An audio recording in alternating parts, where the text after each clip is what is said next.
என்னை எதிர்த்து வேட்பாளர்களாக நிறுத்தியிருந்தார்களோ அத்தனை பேரும் நேர்மை பயத்தால்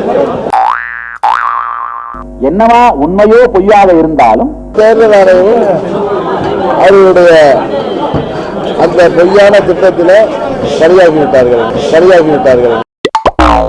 தம்பி, ஒரு விஷயம் தெரிஞ்சுக்கலாம். உனக்கு எங்களுக்கு என்ன வித்தியாசம்? நக்கி சாப்பிட்டாலும் நன்றியோட இருக்க, ஆனா கையில எள்ளி சாப்பிடுற மனுஷன் பூரா நன்றி கிட்டவனா இருக்கானடா. வருமான வரித்துறை சோதனை, தேர்தல் ஆணையம் திடீரென்று சொல்லியிருக்கிற கப்பை கட்டுகள்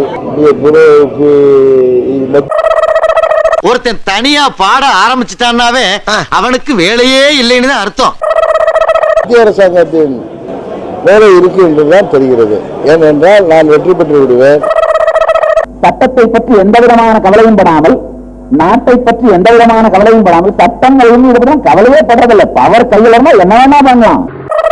அது பாரதிய ஜனதா கட்சி இங்கே டெபாசிட் கூட வாங்க முடியாத நிலை இருந்ததால் படித்து லாஜிக்கா அனலைஸ் பண்ணி பகுத்து ஆராய்ந்து அதுக்கப்புறம் பக்தி வந்தா மெச்சூர்டான பக்தி, அசையாத பக்தியா இருக்கும்.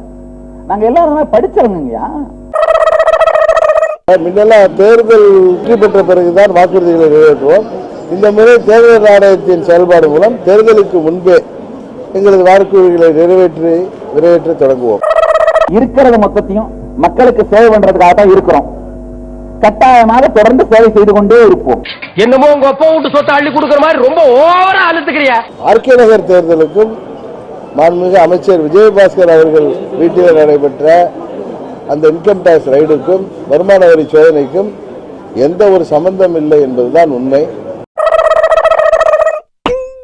அதாவது வாழ்க்கையில பெரிய பெரிய துக்கங்கள் வரும் பொழுது நமக்குள்ள இருக்கிற கருணை உணர்வு தான் நமக்கு லூப்ரிகேஷன் மாறிங்கயா.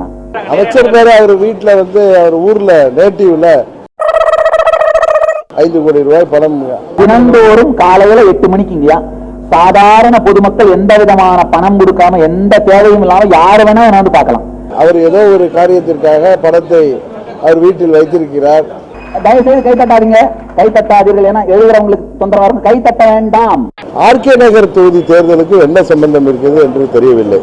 ஓகே, பரவாயில்ல, என்ன இருக்கு? அவங்க என்ன கிண்டல் பண்ண வேண்டியதான், நான் நாளைக்கு அவங்களுக்கு கிண்டல் பண்ண வேண்டியதான். இதான் மனுஷ வாழ்க்கை.